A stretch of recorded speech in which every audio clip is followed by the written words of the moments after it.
तो जिसका इंतजार करोड़ों देशवासी कर रहे थे, अब उनका इंतजार पूरा होता हुआ देखा जा रहा है, क्योंकि बीएसएनएल की तरफ से हाल ही में बजट पेश के दौरान सबसे बड़ी अपडेट सामने आ रही है।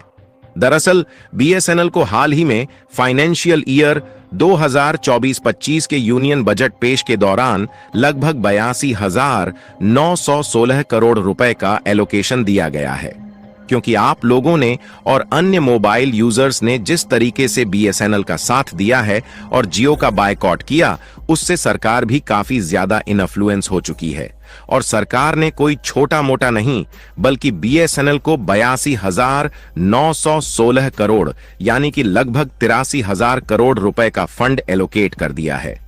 जिससे अब बीएसएनएल की तरफ से जिन जगहों पर 4G नेटवर्क नहीं पहुंचा, वहां पर टावर को लगाने के साथ साथ ऑप्टिकल केबल बिछाने का काम शुरू किया जा रहा है, ताकि बीएसएनएल का सस्ता इंटरनेट भी मिल सके और अच्छी स्पीड भी देखने को मिली। यानी कि यह बात अब साफ हो चुकी है कि जिस तरीके से पिछले 2 हफ्तों में रिलायंस जियो के ओनर मुकेश अंबानी ने अपनी मोनोपोली यानी कि मनमानी लोगों पर चलाई है, उससे अब भारत सरकार भी एक्शन में आ चुकी है और इन्हें अब जवाब देने के लिए बीएसएनएल को दोबारा से मोबाइल यूजर्स के सामने खड़ा कर रही है। फिलहाल आपको बता दें कि जैसे ही बीएसएनएल को सरकार की तरफ से फंड एलोकेट किए गए, वैसे ही रिलायंस जियो ने अपनी चाल चलते हुए कुछ प्लान्स को सस्ता कर दिया। लेकिन अब जियो चाहे जितने भी लोगों को लुभाने की कोशिश क्यों ना करें, अब मोबाइल यूजर्स जियो की चाल में तो बिल्कुल भी नहीं आने वाले। तो आखिर बीएसएनएल को सरकार की तरफ से जो फंड मिला है, इसका इस्तेमाल टाटा और बीएसएनएल किस तरीके से करने जा रहे हैं और जियो की तरफ से कौन से प्लान सस्ते किए जा चुके हैं, इस वीडियो में हम आपको बताने वाले हैं।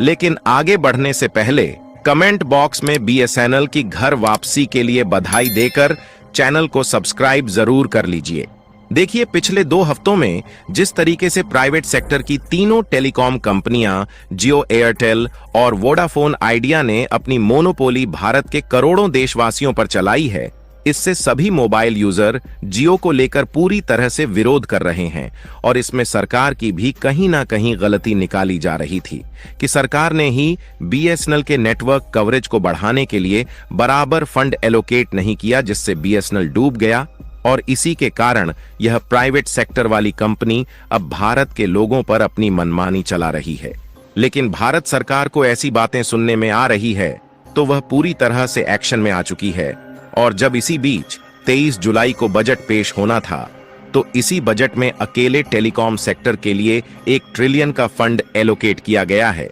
जिसमें से बीएसएनएल को अकेले लगभग 83,000 करोड़ रुपए का फंड मिला है। और जब से बीएसएनएल के खाते में सरकार के द्वारा यह पैसे ट्रांसफर किए गए हैं, तब से एक नई लहर देखने को मिल रही है।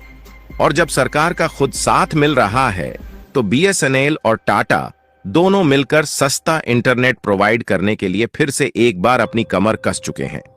लेकिन अब यहां पर सवाल उठता है कि बीएसएनएल और टाटा मिलकर इस फंड का इस्तेमाल किस तरीके से करने जा रहे हैं। फिलहाल उससे पहले आप इस रिपोर्ट को देखिए, जो कि कुछ घंटे पहले निकल कर आ रही है, जिसने जियो, एयरटेल और वोडाफोन को चौंका कर रख दिया है। दरअसल इस रिपोर्ट में साफ साफ बताया गया है कि पिछले 2 हफ्ते में, यानी कि जब से जियो और एयरटेल जैसी प्राइवेट सेक्टर की टेलीकॉम कंपनियों ने अपने रिचार्ज को महंगा किया है, तब से लेकर अब तक 2,50,000 सिम बीएसएनएल में पोर्ट हो चुके हैं। जी हां दोस्तों, इस आंकड़े ने जियो, एयरटेल और वीआई का जीना हराम कर दिया है, क्योंकि जियो, एयरटेल और वीआई का सिम जो यूज करते थे, उनमें से लगभग 2,50,000 ग्राहकों ने अपने सिम कार्ड को बीएसएनएल में पोर्ट कर लिया है। और यह संख्या दिन पर दिन इतनी तेजी के साथ बढ़ती जा रही है कि जियो अब झुकने पर मजबूर हो रहा है। और यह आंकड़ा तो कुछ भी नहीं है, बल्कि इसके अलावा बीएसएनएल के साथ जो नए ग्राहक जुड़े हैं, उनको देखा जाए तो उनकी संख्या 27 लाख को पार कर चुकी है। और यहाँ पर इस बात का ध्यान रखना जरूरी है कि यह आंकड़ा पिछले 2 हफ्तों का है, जब से जियो और एयरटेल के द्वारा रिचार्ज के प्राइस को अचानक से 20 से 25% तक बढ़ाया गया है। यानी कि मोबाइल यूजर्स की जियो के प्रति इस तरीके की नाराजगी दिखाई दे रही है कि मानो अब जियो की छुट्टी ही होने वाली है। और बजट के तुरंत बाद जियो को इतनी ज्यादा घबराहट होने लगी कि जैसे ही फंड सरकार की तरफ से बीएसएनएल के खाते में ट्रांसफर किए गए, वैसे ही जियो झुकने पर मजबूर हो गया और उन्होंने अपना पुराना 349 रुपए वाला प्लान फिर से लागू कर दिया, जिसमें 2 GB पर डे इंटरनेट के साथ अनलिमिटेड कॉलिंग दी जा रही है। लेकिन बाकी के जो प्लान है उसमें कोई भी परिवर्तन नहीं किया गया और जियो एक हिसाब से लोगों को दिलासा देने की कोशिश कर रहा है। हालांकि जिस तरीके से लोग जियो की चाल समझ चुके हैं और बीएसएनएल के साथ जुड़ रहे हैं, उससे जियो की अब यह कोशिश भी नाकामयाब होने जा रही है।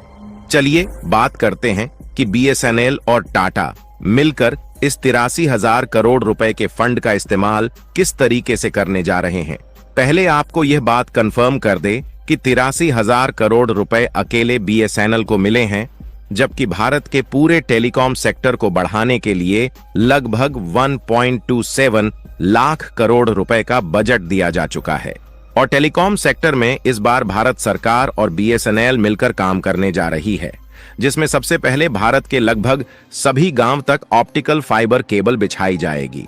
क्योंकि सरकार को मालूम है कि गांव तक इंटरनेट की पहुंच बहुत जरूरी है। इसीलिए सरकार की तरफ से यह कहा जा चुका है कि आगे भी चलकर बीएसएनएल के बजट को और भी ज्यादा बढ़ाया जाएगा। फिलहाल इस बार भारत के गांव-गांव तक सस्ते और हाई स्पीड इंटरनेट पहुंचाने की बात करें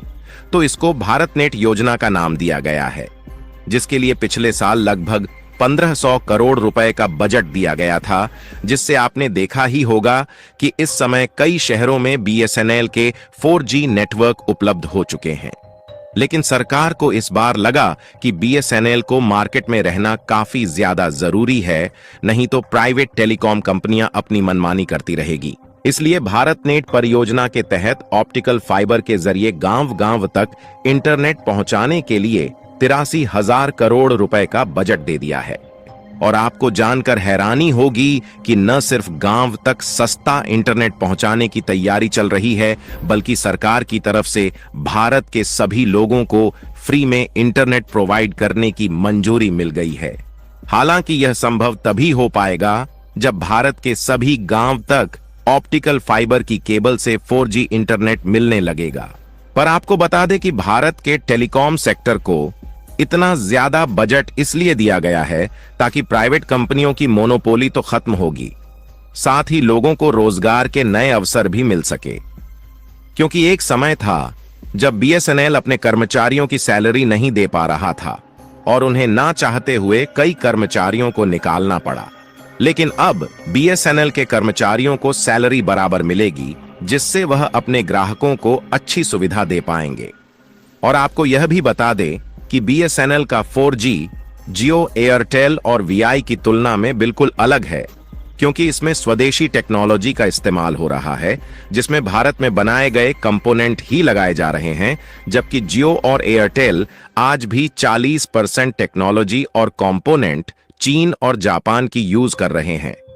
और सरकार ने बीएसएनएल को बढ़ावा देने के साथ जियो एयरटेल को नीचे गिराने के लिए टेलीकॉम पर इंपोर्ट ड्यूटी को 10 से 15% तक बढ़ा दिया है, जिससे जियो जैसी प्राइवेट टेलीकॉम कंपनी जो विदेशी टेक्नोलॉजी पर डिपेंडेंट है, वह नीचे गिरने जा रही है और बीएसएनएल ऊपर उठने जा रहा है। बाकी अब बीएसएनएल का साथ देने के लिए सरकार भी मैदान में कूद चुकी है। उसके लिए कमेंट बॉक्स में बीएसएनएल और टाटा को बधाई देना बिल्कुल ना भूले।